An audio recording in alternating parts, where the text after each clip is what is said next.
Hi, everybody. Good evening. Welcome to our live stream event with Liev Schreiber, Timothy Snyder, and Ivanna Sakhno, who's joining us tonight.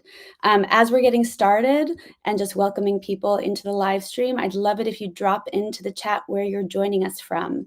I see already that people have started doing that. So we have people joining us from Memphis, Tennessee, San Francisco, Washington, D.C., and Maryland. So many different places, Colorado, wow, Arkansas, incredible. We're just so grateful to have everybody here joining us today. So we're going to get started. We are so grateful that you're taking the time to join us tonight for this very special event. I want to shout out especially to the student clubs in Pennsylvania and other places who are live streaming this event together. Thank you for making this a priority tonight. My name is Maria Sonevytsky. I am a Ukrainian American voter, a mother of 2 children, a musician, and a scholar of Ukraine. I have family and a robust network of friends and colleagues in Ukraine. I worry a lot daily about Ukraine's future and ask myself how my Ukrainian friends and family envision justice in the face of Russia's war of aggression. I'm so moved seeing all of these people speaking to us from the chat from just all over this country. Thank you for being here. We are so honored to be joined tonight by 3 tireless advocates for Ukraine. Speaking personally, I want to say that it means so much to me as a Ukrainian American voter and as a member of a community that is meaningful in this election, but is also relatively small. It is so meaningful to have such powerful voices in our community and beyond advocating for Ukraine at this time. It means so much to have all of us here together listening in. We know that this has been a devastating war for Ukraine, and we are mindful of the horrific losses that are ongoing as we convene here now. With that in mind, I want to invite everyone to focus our minds on why we are here, who we are thinking of when we cast our ballots in November, and what we hope to accomplish with our votes. These upcoming US elections are momentous, and there are many valid electoral issues to consider. We are here tonight first because Ukraine is an issue that matters to us in the upcoming elections. We are here tonight also to remind voters, especially college-aged voters in critical battleground states like Pennsylvania, Michigan, Wisconsin, North Carolina, and more, of the power of their votes in these upcoming elections. We know that there are enough Ukrainian Americans, not to mention Polish Americans, Lithuanian Americans, and other US voters of Eastern European heritage in these states to determine their outcome according to recent electoral margins. We also know that there are enough college students in these swing states who, if they register to vote where they go to college, can have a profound impact on the outcomes of races at the local, regional, and national levels. And last, I want to remind us that we are here to deepen our commitment to our fragile democracy here and to Ukraine's embattled democracy there. We are so thrilled tonight to be joined by Liev Schreiber, Professor Timothy Snyder, and Ivanna Sakhno, 3 individuals who likely need no introduction, but now I'm going to give them introduction anyway. Liev Schreiber is an actor and director known for his memorable roles in many indie and blockbuster films and TV roles such as the terrific recent crime drama Ray Donovan. To me, his directorial and screenwriting debut in the 2005 adaptation of Everything Was Illuminated, a story set in Ukraine and dealing with Jewish-Ukrainian relations, starring Elijah Wood and Gogol Bordello's Eugene Hoots, was a real revelation. Immediately following Russia's full-scale invasion of Ukraine, Schreiber co-founded the deeply impactful and life-saving initiative called Blue Check Ukraine, and we're going to drop the link for Blue Check into the chat. Professor Timothy Snyder is one of the world's leading public intellectuals with deep expertise in the history of Eastern Europe and Ukraine. He is Richard Levin Professor of History at Yale University and a permanent fellow at the Institute for Human Sciences in Vienna. He speaks 5 and reads 10 European languages, including Ukrainian. His latest book, On Freedom, is currently on the New York Times bestseller list. Professor Snyder has been a vital voice in helping Americans understand what is at stake in Ukraine's fight against Russian aggression for years preceding the full-scale invasion of 2022. And we will drop the link to On Freedom into the chat right now as well. And last, but certainly not least, Ivanna Sakhno is a US-based actor and activist who was born in Kyiv. Known for roles in the Star Wars series Ahsoka and films such as Pacific Rim Uprising and The Spy Who Dumped Me, she is a powerful voice for Ukraine, and we are so lucky that she was able to move mountains and defy time zones to be here with us tonight. So thank you all. We are going to plan to use this hour in the following way. Each of our guests will have an opportunity to speak, and then we hope to follow with a Q&A. So please go ahead and write your questions into the chat, and our team will assemble them for the speakers. We've invited our distinguished speakers to speak to any or all of the following questions in any way that they choose. 1, what is the importance of Ukraine's fight for freedom from Russian aggression for us in the United States? 2, what is Ukraine's place in the US election? And 3, what can US voters do between now and Election Day or voter registration day to get out the vote for Ukraine?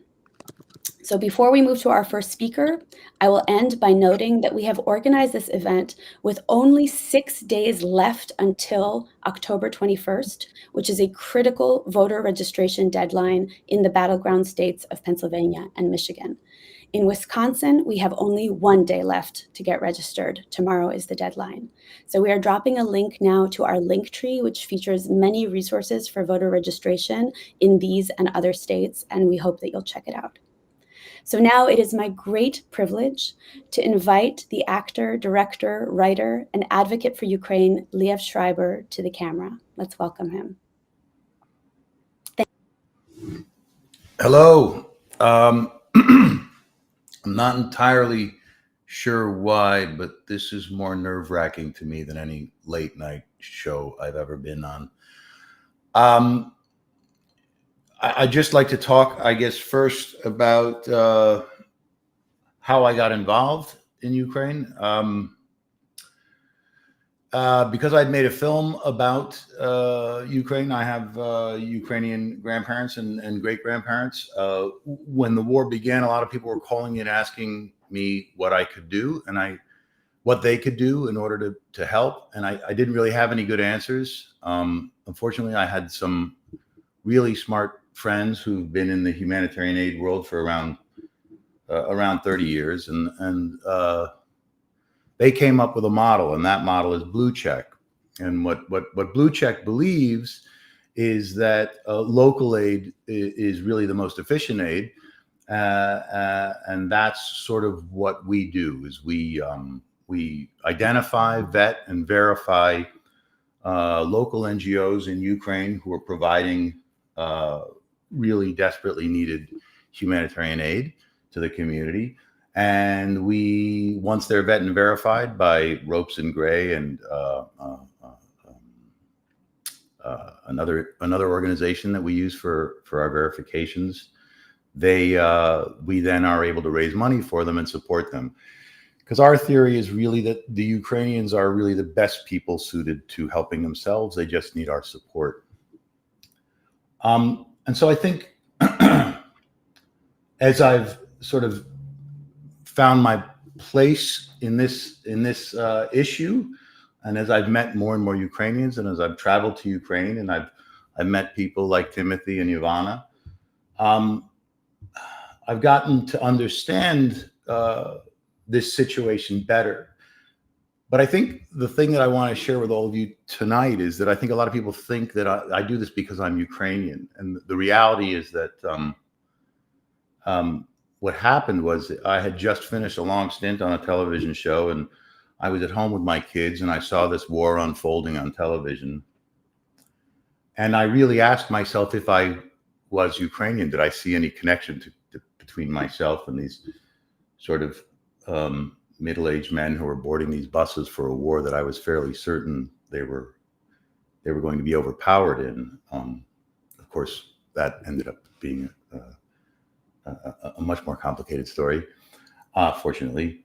But what it was really about for me, it was about American values, and was about something that would help my kids understand what it was like for their great-grandparents to come here and why they chose to come here, and how important that right of self-determination is. A lot of times I talk, when I talk about Ukraine, I end up talking about America. And I see it as a nation of grandchildren. There are so many of us who are here as a result of some extraordinary grandparents who took some huge risk, some huge leap of faith to come here, and allowed us to have the kind of freedoms and the opportunities that I have right now. For instance, being able to sit in front of all of you and tell you my story. And that's really why I started Blue Check. One other thing I should say about Blue Check is that because it's a 501c3, I'm actually not able to, unless I want to lose my tax-free status for our group, I can't really endorse a candidate. But what I can say is that one of the most emotionally powerful elements of Ukraine for me was nowhere do I see the issue of democracy and sovereignty play out more clearly in a more defined and stark way than it's being played out in Ukraine right now. And I think that those values that the Ukrainians are fighting and dying for are really what this country is built on. And that's not to say that as Americans, we should be policing the world. But I do think we need to stand up for those values, and we need to remind ourselves of how important those values are to us and to our children and to our grandchildren. And the only price that we have to pay for that, and I have to say here that at risk of sounding overly patriotic, I really do believe that this is the greatest country in the world. And that is because it's the one place where, one of the few places where no matter where you come from, you have the opportunity to improve your station in life here. And that hangs on our democracy. And as our democracy gets more polarized and diffused, and as we deal with more misinformation and disinformation, it's really essential that we do everything we can to participate and to speak our minds and respond, regardless, however you feel about the issues, that we respond and make ourselves known as Americans. This is an issue that hits home for me, I guess, because I've met so many Ukrainians now, and I've worked with so many of them. It's less about my own family than it is about how I feel about the people in that country. And I think Timothy will be much more articulate on the impact of Ukraine losing this war and what that will do to all of Europe, not to mention the United States. But I think as human beings, we owe it, as human beings and as Americans, we owe it to ourselves, and we owe it to the Ukrainian people to support them. I wish that there's so many. I wish that I had our partners in Ukraine are so extraordinary. The work that they're doing for each other, and I wish I could have some of them here to speak to you, because they'd be so much more articulate about their own humanity and how important they are to me, and I hope to all of you as well. And I wish I had a better way to answer your questions, Maria, but My take on this is I think a distinctly American one, which is that our grandparents paid a price for the freedoms that we're exercising right now, and I think that we owe it to them, we owe it to that history, and we owe it to our culture as Americans to continue to support that idea of democracy, which is increasingly being threatened around the world. And I really hope that all of you come out and vote, regardless of how you vote. And I hope that you all continue to talk about Ukraine, because I think Ukraine, like so many other countries in the world, is such an essential part of who we are as Americans. And Ukraine, I would say even more in many ways. We are more deeply connected to that country than I think many people know. And if you want more on that, you can join Professor Snyder's Substack. It's fascinating. And yeah, I'm gonna leave it there. And if there's any other questions that come up, I'll be happy to answer them. Thank you so much. That was really, truly very moving, as is reflected in the chat comments too.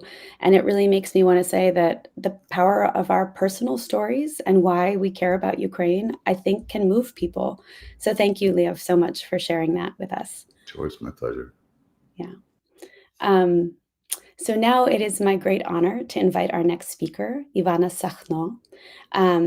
As I said, she's an actor and a well-known advocate for Ukraine, and has managed to join us despite the difficulty of time zones. We're so grateful to have you with us, Ivanna.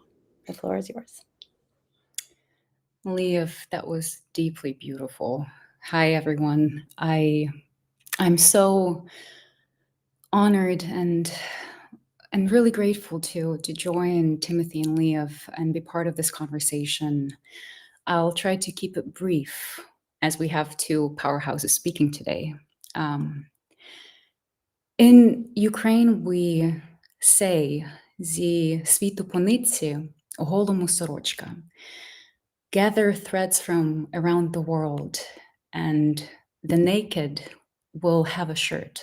I think this ancient wisdom resonates powerfully in our interconnected world. Like many of you here, I bridge two worlds. My dad has been in and out of front lines volunteering and bringing aid since the beginning of the full-scale invasion. My grandmother has been occupied in Crimea since 2014, and standing in Kiev's Maidan Square in 2014, I saw how the fight for democracy in our nation can really inspire the whole world. And now, as Ukrainian Americans, we have this really unique role in weaving the fabric of global freedom. Our community knows firsthand that isolationism is an illusion. What happens in America deeply affects Ukraine and vice versa, and our engagement here strengthens democracy in both nations. So to my fellow Ukrainian Americans and young Ukrainian Americans, we've grown up understanding that the complexities of both cultures, we've grown up understanding them quite vividly. And as we approach this election, let's leverage this perspective. We're not just choosing American leaders, we're influencing policies that impact Ukraine's fight for sovereignty and global security. Our votes and voices here echo in the halls of Kiev and beyond. And by participating in American democracy, we are standing in solidarity with those defending freedom in Ukraine right now. And every action we take here reinforces the democratic values of our ancestors who were here before us. The challenges facing both our nations are really significant right now, and I believe so is our power to address them. Our community's engagement is really a crucial thread in the tapestry of both American and Ukrainian democracy. We all know that the history is really shaped by those who show up. And I believe that together we can really ensure a future where where both of our nations can thrive in freedom and really mutual support. So as Ukrainian Americans, we kind of have really a foot in both worlds and a hand in shaping both futures. So I really encourage you to use this unique position to strengthen the bonds between our nations and champion democracy worldwide. Our engagement here is really our lifeline in Ukraine. So let's make it strong, as the future of both of our homelands really depends on it. Let's get out and vote. Slava Ukraini. Thank you so much for having me. Ivanna, thank you so much for those incredibly heartfelt words. We are so honored to have you joining us tonight, and we are doing everything we can to get out the vote for Ukraine. So thank you so much for addressing Ukrainian Americans, reminding us also of the work that it takes to have a democracy. Ukrainians have really taught the world that more than once. The effort that it's required to sustain it and the courage that it takes to sustain a democracy. So thank you so much for that. And now I am so honored to invite our third speaker, Professor Timothy Snyder, who will now speak to us. Thank you for being here. Okay, thank you so much for having me. I'm really delighted that we're having this conversation and that we're holding this meeting, because we're not going to get through this without cooperating, and we're not going to get through this unless we step out a little bit of our everyday roles, which I want to thank Liev and Ivanna for doing.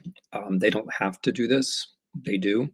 I also want to thank Pani Professor. I want to thank Marusia for stepping out and doing that extra thing. If we cooperate, we do that extra thing, it's going to be okay. I want to speak first about the connections, which Ivanna and which Liev have already suggested, between the US and Ukraine. I think here in the United States, we take for granted what the Ukrainians have been doing for us. I think we don't realize, and we should realize, that our normality, including our ability to have an election in which we're talking to each other about each other, that all of this depends upon Ukrainian resistance. That had the Ukrainians not resisted, or had the Ukrainians lost, we would be in a very different world already, one in which dictators would have the upper hand, one in which the very idea of democracy would seem empty, one in which it would be much harder to hope and to act. And so I think it's very important to credit the Ukrainians for that, and to recognize that the stakes in this war, therefore, go far beyond Ukraine. Were Ukraine, God forbid, to lose, the consequences wouldn't just have to do with the terrible suffering that tens of millions of Ukrainians would face. They wouldn't just have to do with the collapse of an international legal structure or a European structure, which is important enough. It would also set a new tone for the world, a tone in which wars of aggression are normal, a world in which other states will use their nuclear weapons to intimidate, a much more chaotic and a much more dangerous world. At the same time, on the other hand, the outcome in Ukraine, and we have to be very clear about this, also depends upon the policies of the United States, and therefore on the outcome of American elections. The United States hasn't done enough to help Ukraine, but what it has done has been indispensable. And our policies can, and should the wrong candidate win, will change to the great detriment of Ukraine, and I think in a way which sadly would threaten the survival of Ukraine. Now, I am not constrained by any legal obligation to be tactful or bipartisan, but what I will say is that I am speaking as a partisan for certain things. I am partisan for democracy. I would like democracy to thrive. I am a partisan for Ukraine. I would like Ukraine to survive and thrive. I'm a partisan of the United States. I would like the United States to survive and thrive. Listening to Liev, I couldn't help but recall that, you know, this life that I'm living with my family and my kids wouldn't be the same without the Ukraine. My kids have grandparents, great grandparents from that country too, and in that way, I'm involved. I've been a historian of Ukraine in one way or another for a quarter century, among other things, writing about Holodomor. I've been going to the country for 30 years, helping to run programs along with Ukrainian colleagues. During this war, I helped start a program which has given hundreds of fellowships to Ukrainian reporters and scholars and others, allowing them their own subjectivity, their own ability, their own voice, so that they can document the war as they see fit. Like many others, I've been traveling to the country during the war. I've spent about a month in Ukraine since the full-scale invasion. 4 different visits. I think I've been in 10 regions of Ukraine. I've been in deoccupied zones. I've been in regions of Ukraine that are claimed by Russia. I have, as many of us will, I have friends on the front. I was most recently on the front line in September. And of course, when I was on the front line in September, what my buddies and what other people wanted to talk about were the American elections. And I know what Ukrainian soldiers think about the American elections. I want to speak in a direct way to Ukrainian diaspora in the US as an outsider, of course, but as an outsider who knows something about the long and difficult history of the diaspora in North America. It's something that I've studied in various ways. I have a sense of how difficult and painful the relationship to the homeland can be. I know that it's a history sometimes of disappointments and misunderstandings. And of course, I'm aware that Ukrainian Americans, like all immigrants or children of immigrants or grandchildren of immigrants, have their own special American trajectories, and that what they think about American politics will very often have to do with what they think about America. And that's all well and good, and that is all normal. And I respect everyone's choice, and I respect everyone's investment in the United States. But I do want to say, and this is my judgment as a historian, as someone who has studied the difficult history of Ukraine and who has some sense of what diaspora politics is like, and has written a book about Russia and Ukraine and America in the 21st century. It's my judgment, my personal judgment, I'm speaking to you as me, that there has really never been, for the Ukrainian diaspora, such an easy chance to save Ukraine as right now. I don't think there has ever been such an easy chance. I don't think there will ever again be such an easy chance. All you have to do is vote, and vote the right way, or at least don't vote the wrong way. And again, I don't have to be tactful, so I will tell you what the wrong way is. The wrong way is voting for Donald Trump. Trump has a long and documented history as a friend of this Russian regime. He is a man who, perhaps more than anyone else in public American life, owes debts of every conceivable kind to Russia. He is a politician who has announced over and over again his loyalty to Vladimir Putin, his preference of Vladimir Putin over his own colleagues in American politics. He is someone who, in general, sadly, is very passive vis-a-vis dictators, very submissive towards dictators in general. He's someone whose policies toward Ukraine when he was in office were quite hostile. The attempt to intimidate the Ukrainian president into supplying dirt on a political opponent is extraordinary and should be remembered. And of course, when we look at the last few years of American politics, for example, the crucial vote on the supplemental bill, which is the lifeline of Ukrainian resistance right now, the people who spoke up against it were the Trumpiest members of Congress and the Trumpiest members of the Senate. Every Democrat in the House of Representatives voted for that bill. Half of Republicans did, and they have my respect. But the people who voted against it and gave the worst and most Putinist reasons for voting against were also the clearest Trump allies. We can't forget that. Donald Trump could have chosen anybody as his vice presidential pick. He chose the single most anti-Ukrainian figure in American public life. There is no prominent American who is more anti-Ukrainian than J.D. Vance. J.D. Vance is someone who actively spreads, knowingly, Russian propaganda memes about Ukraine. He is someone who said at the most sensitive moment of the war that he did not care what happened to Ukraine one way or the other.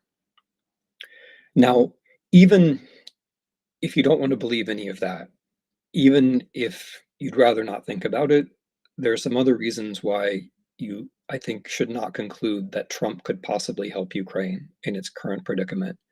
One is that the man is simply incapable of concentrating on anything for the period of time that it takes to do any kind of successful war management or diplomacy.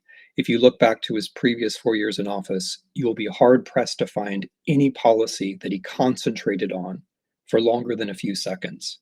In order to manage a war, you have to have knowledge and you have to have patience and you have to have concentration. He doesn't have those abilities. He doesn't even pretend to. The second thing that's, so to speak, objective, that doesn't have anything to do with his past, is that he is an absolutely terrible negotiator. I realize that he played a negotiator on television, but that's not the same thing. Try to think of a time when he successfully negotiated anything in real life.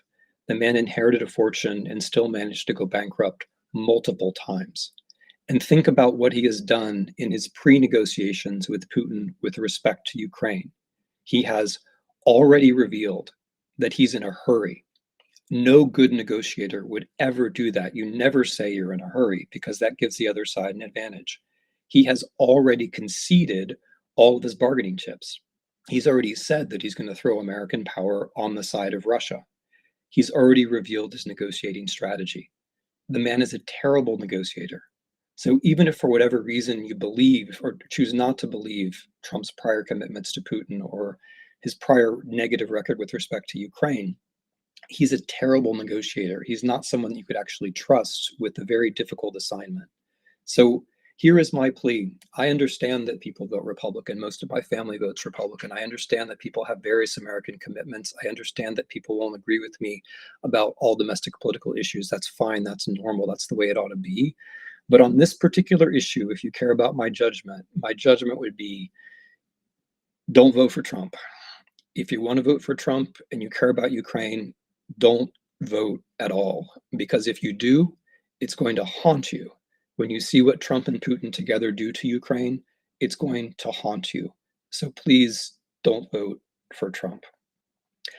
If you are going to go the other way, there are lots of positive things you can do. If you care about Ukraine, you can help Eugene Vindman in his campaign. You can help organize with him. You can help fund him. You can be active in all kinds of ways. And you can remember, and Liev and Ivanna have already suggested this, you can remember that Ukrainians in various ways have set the example. Our democracy, our American democracy, really is at stake. It's at stake in a different way than the Ukrainian one, but it really is at stake. Here in October 2024, we're getting a little bit of a taste of what Ukrainians have endured, not just the last 2.5 years, but at many points in their history, a moment when everything was at stake. And the Ukrainians, as has already been said, set a positive example. As Ivanna said, so much of it is just showing up, acting locally, acting together, not losing hope, and remembering that something much better could be just around the corner. Thank you very much for this chance to talk, and I look forward to your questions. Thank you so much for that heartfelt speech and for speaking from the heart about how you feel that this election should go. I really appreciate it. I think we all really appreciate it. So this is the moment where we are I was going to say, this is the moment that we are asking you, the audience, for questions. We've already started pulling some questions out from the chat. We will bring Professor Snyder and Liev Schreiber back onto the screen shortly.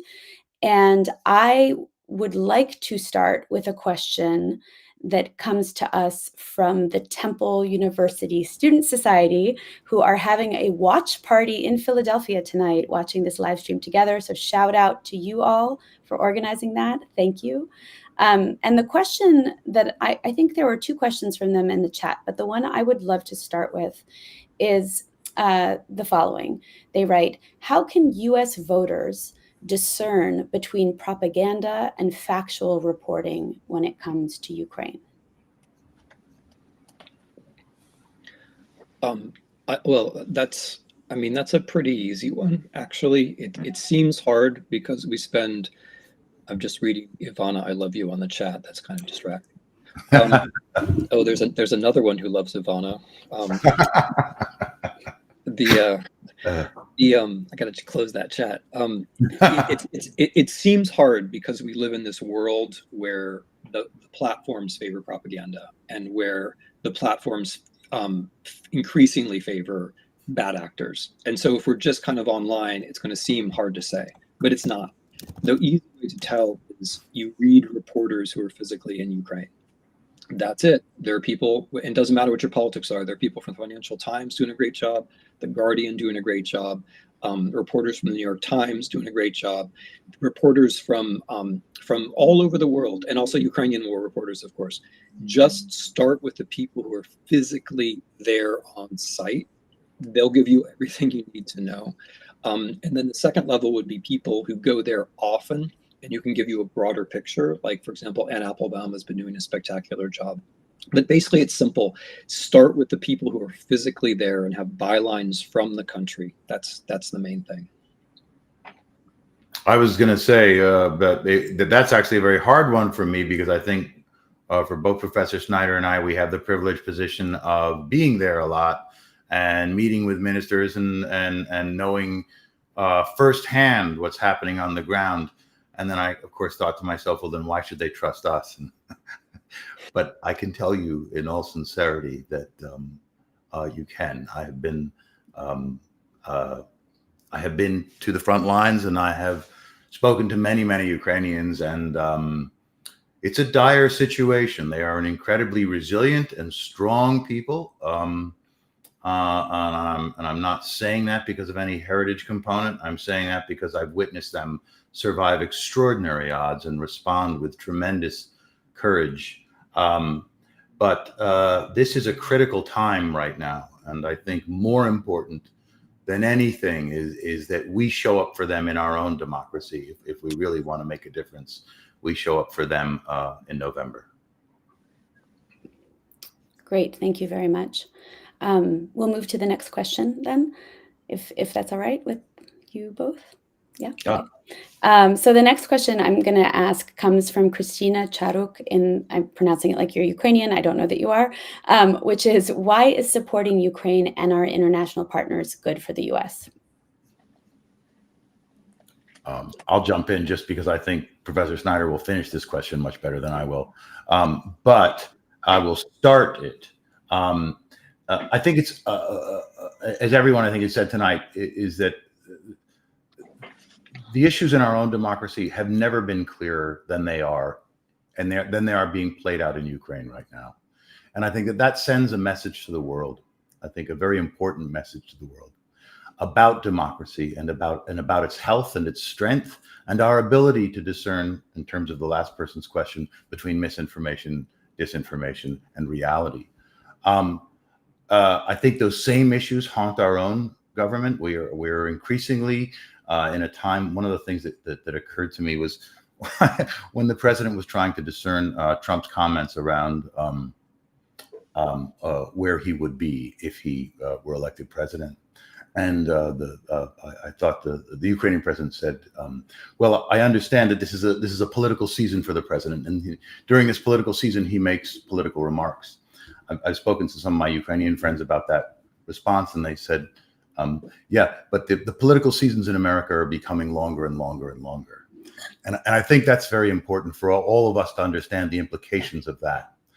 And so, to be clear again, that our values and our faith in democracy, it's essential that we show up in November and we show that has meaning and substance, not just to the Ukrainians, but to ourselves and to the rest of Europe.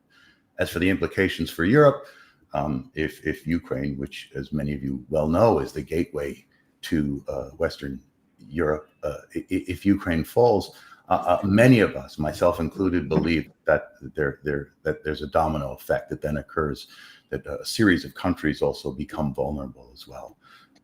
But hand this one over to Professor Snyder. I'll throw a few more things in. First, like, as a historian, I just want to echo what Liev is saying about the strategic importance of Ukraine. For 2,500 years, it's been absolutely central to what kind of political regime is important in that part of the world. And then that part of the world has in turn been important for the rest of the world. Those of us who are raised in a Western Civ or an American history framework probably don't know just how important the territories of Ukraine were to the ancient world as well as to the medieval world, but they were very important, pretty much nonstop for all of recorded history, and that remains the case. Right now, strategically, the Ukrainians are essentially fighting a world war by themselves with some help. They're keeping the rest of us out of it, which I think it's a funny situation because you take it for granted. Like if the Czechoslovaks had resisted in 1938 and stopped the Germans, everybody would have taken it for granted. No one would have said, "Oh well, we've headed off a terrible world war and Holocaust." Everyone would have just taken it for granted, like we tend to do now. And then very specific things in the world, right? Nuclear proliferation. If the Ukrainians lose, everybody has to build nuclear weapons, and the plans are already there. And this is not speculation on my part. Medium-sized countries in Europe and Asia will build nuclear weapons, and nuclear war becomes more likely. China, the Ukrainians are deterring China in a way that Americans can't, because anything we do can be seen as provocative. But the Ukrainians just defending themselves is not a provocation, but it teaches the Chinese this kind of thing is harder. And then moving from the strategic to the existential and the moral, democracy always involves risks, right? I mean, African Americans know that. Democracy is always about taking a risk. It's never something which is just brought to you. It has to be something that you care about. And Ukraine is now an extreme case of this, where it's a very important big country, which is a democracy, where a lot of people are taking risks. If we let that fail, what are we going to do in the easier? What are we going to do in the harder cases? Because Ukraine is hard for Ukrainians, but it's easy for us. If we let it go, what does that say about our ability to take risks? And what message does it send to the rest of the world? If Ukraine fails, it's going to be harder for other people to take those risks. It's going to be harder for this whole morality of democracy to survive. Thank you. All right, we'll move to the next questions. I'm actually going to couple two questions that I think work together, and they are explicitly actually addressing Ukrainian American diaspora voters. I will pose the question because I actually think it may also speak to other Eastern European heritage voter communities in the US. But I also want to say that if you are not a member of those communities and you are here present with us, we are really grateful for your allyship. And I see a lot of people in the chat responding in that way. So these are two questions that both come from members of the Ukrainian diaspora community.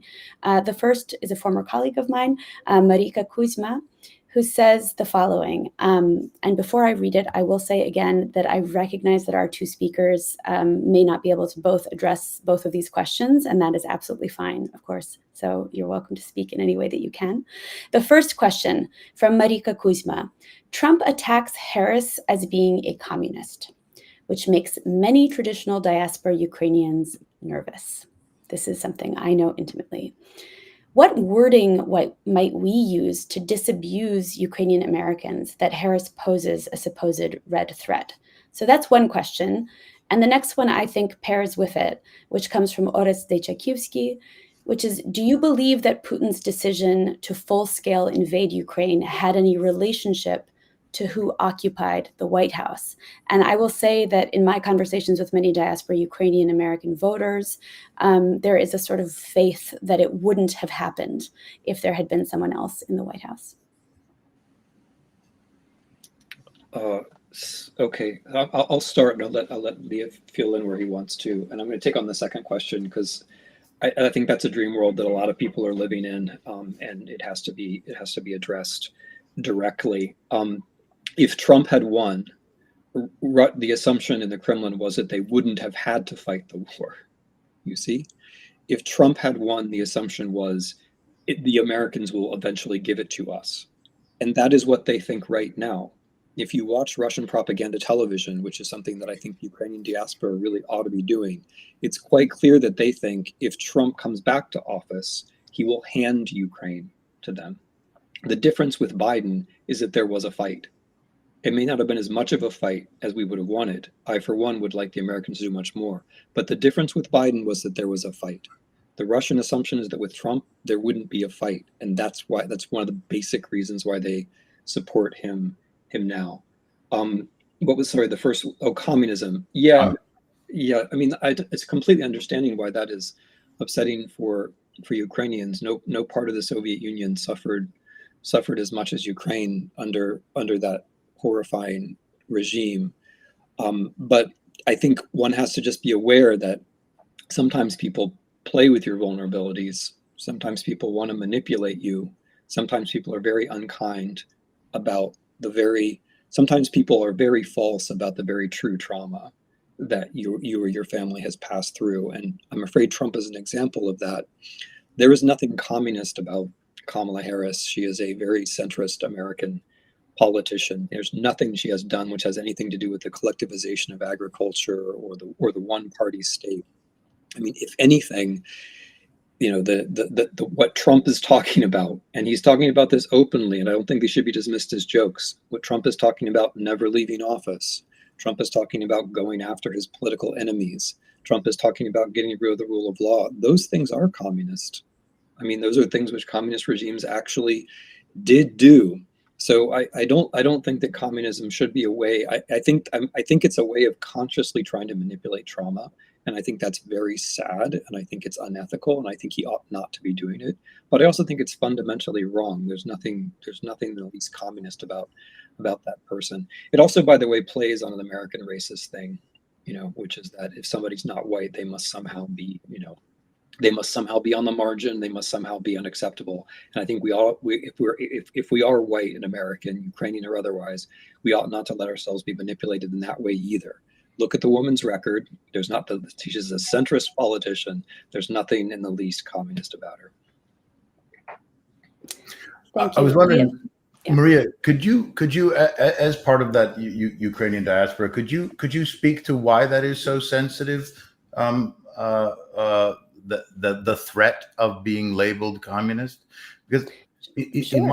in my thinking, or to my thinking about Ukraine and their struggle for independence and sovereignty, one thing I would just want to remind people about is the Budapest Memorandum of 1994, and one of the reasons why we are actually indebted as Americans to the Ukrainians is that in the interest of the non-nuclear proliferation, we and Russia was included in this and signed it and re-ratified it again a few years later, that we would respect the sovereignty and the borders of Ukraine in exchange for them dropping their nuclear arsenal, which, if I understand this correctly, was the third largest in the world at that point. And they essentially made themselves completely vulnerable to attack with nothing more than the promise that the two largest military superpowers in the world would defend their sovereignty. And I think what we've seen happen is really outrageous. And I, for one, am proud to be an American, to say that we continue to stand up and hold up our end of that bargain, which made the world a safer place and continues to make the world a safer place. So the idea that I really, can't even speak to the name calling that goes on in our political process or what it means, but that the notion that any Ukrainian should be afraid of the slur of communism is a bit of an anathema to me. So I was just wondering if you could speak to that. Sure. I'm going to step out of my moderator cube for one moment and do the professor thing, maybe. But also, I'll speak personally. I was born into a Ukrainian American family. I was the first generation born into this family in the United States, to parents who I think were deeply traumatized. Tim, to your point, right? This is the manipulation of a trauma, who arrived to this country as refugees from Soviet power. For them, the Soviet Union was the greater threat during World War II. And for them, Reagan occupied a very strong anti-communist position. It was very clear where the evil empire was, right? It was very clear which party at that time supposedly was going to bring down the wall. And so my parents supported Reagan. And I think that that is very, very widespread through many Ukrainian American communities today. It's been remarkable to see many lifelong Ukrainian Republican voters switch their votes in recent election cycles. But I think that's part of the story, right? And we see how the kind of scaremongering tactics around labeling people as socialists, labeling people as communists, of course, will be applied to anybody, right, who's kind of framed as the other in our electoral system. And the last thing I'll just say on this point is that, you know, Ukraine is a messy, agonistic democracy, which is how democracies should be.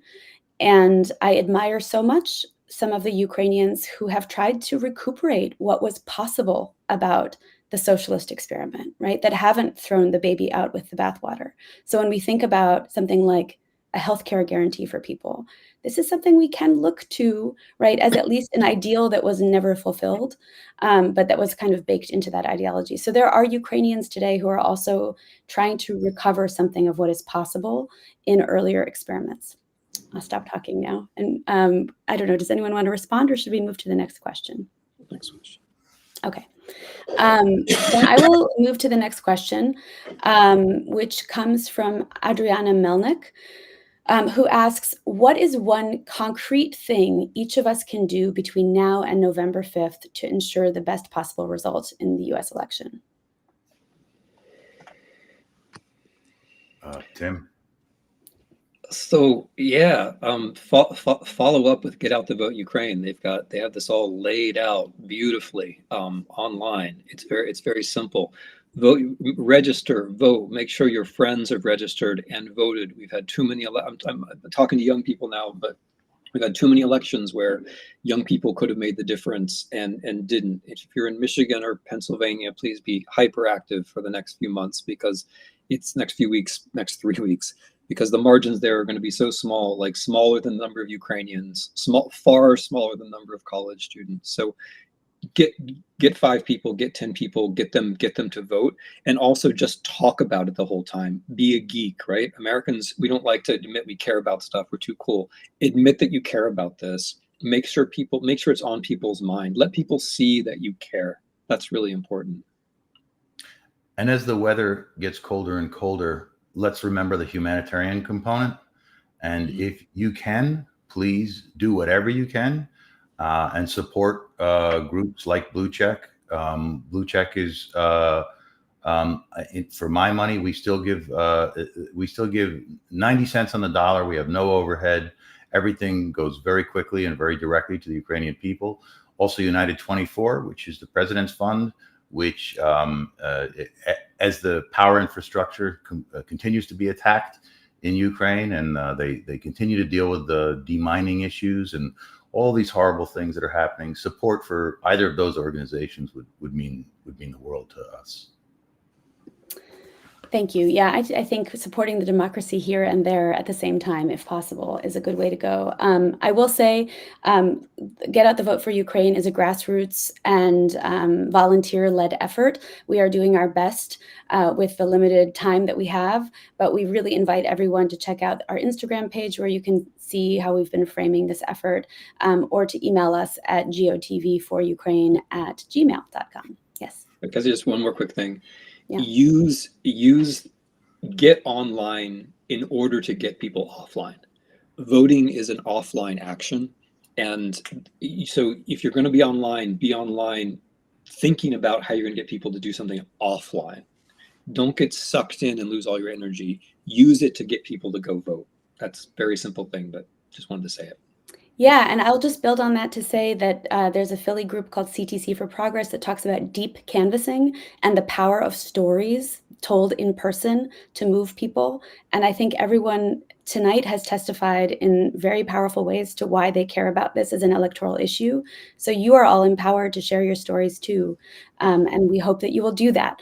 I want to correct a little accidental bit of disinformation, which is that Wisconsin, technically tomorrow is the last day to register to vote online, but you can register up until Election Day. Same in Michigan, actually. Michigan until the 21st, you can register online. After that, you can register up to November 5th, but it becomes a little more arduous. So if you can do it sooner than later, do it sooner than later. I would propose that we move to our last question for the evening. There's kind of a hopeful question that I thought we might end on, given this dark time that we're in. So this came to the chat through Brahma Ukrainian. And the question is, in what way will the world change if Ukraine wins? I've heard a version of Tim's answer on this. I'm really looking forward to hearing it again, but I will just start with my own, which is to say that we will reinforce the notion that united, and even if we differ in our opinions, our system of democracy is, for better or worse, the best one we have right now, and it depends on our intention, and it depends on our care and compassion. And I think that is probably the most powerful feeling that I get when I think about Ukraine, that this is where it's being played out right now. And as authoritarian regimes and cultures pop up around the world, this conflict strikes me as extremely important to the ideas and the values of democracy, which are, for me, the heart and soul of what it is to be American. I really like that question because it catches something that I've heard Ukrainians say during the war, which over and over again in different ways, which is that the war isn't about the Russians. The war is about the things that Ukrainians saw in the future. The war is about the brighter possibilities that they believed, and I think rightly believed, they were heading towards, and the Russians are now in the way. And that's what the Russian war is about. It's about being in the way. It's about saying there's no truth, there's no values. It's about trying to intimidate people. It's about trying to bring everything down. And I think that's maybe at the center of what the war would be like. The world would be like if Ukraine wins.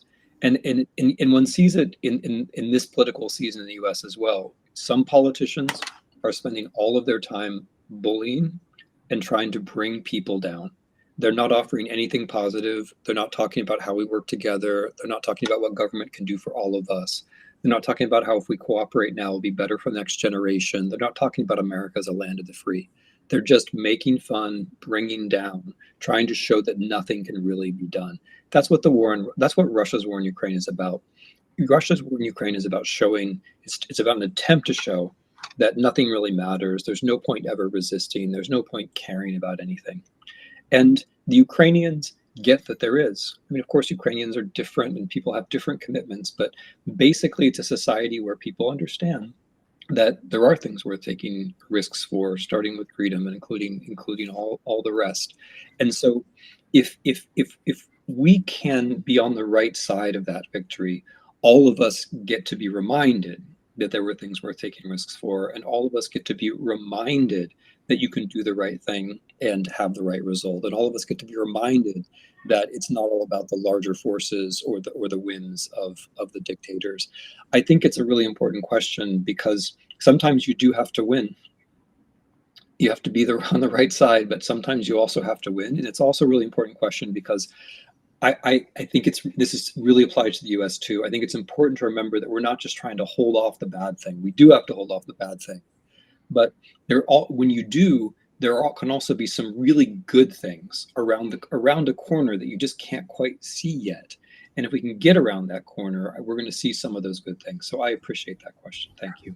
I just want to add to that something that occurred to me while you were speaking, Tim, which was that another thing that they're trying to do is they're trying to reduce the amount of information that we get. That's what disinformation does and misinformation does. It's trying to say, as I believe that Putin is that I'm the only one that you should trust. It's my information. My information is supreme. And another thing that I love about this question is that the point of optimism, how important optimism is, and what we can do with information when we are all allowed to be in possession of real scientific information. And it just reminds me of this Montreal Protocol when we had this huge hole in the ozone. Remember when we all thought, well, for those of us who are old enough to remember, when we all thought that this massive hole in our ozone was going to be the end of the world. And what happened is science prevailed. And the real information got to the people. And the elected leaders, by the way, Ronald Reagan and Margaret Thatcher, led this incredible unified international approach to closing and banning CFPs, or were they CFCs, I think they're called, chlorofluorocarbons. Sorry, I'm not much of a scientist. But they collectively led this charge to ban these things, and we closed up that hole, which everyone thought was impossible. And the reason that I believe that works, and the reason I love that story so much, is it shows the potential we have when we act together and we act on real information. And that's what that's what's at threat right now. With real information, together, we can accomplish anything. Thank you for that reminder that we can do hard things together. It's really inspiring. And we are out of time. So I'm just going to say a big, again, sincere from the bottom of my heart, thank you to everyone. I'm sorry we didn't get to all of the amazing questions in the chat. Thank you so much to our speakers, Timothy Snyder, Liev Schreiber, and Ivanna Sakhno, who was not able to remain for the Q&A. And we want to just end by asking everybody here to participate in our call to action from Get Out the Vote for Ukraine, to try to speak to 5 friends, family members, or community members this week about the issue of Ukraine and why it motivates you in this election. And this is another reminder to please keep the critical dates that are coming up in mind. So we're going to drop one more time into the chat our link tree, which has all of the information that you need about voter registration, how to get registered, if you're college students, how to be registered in the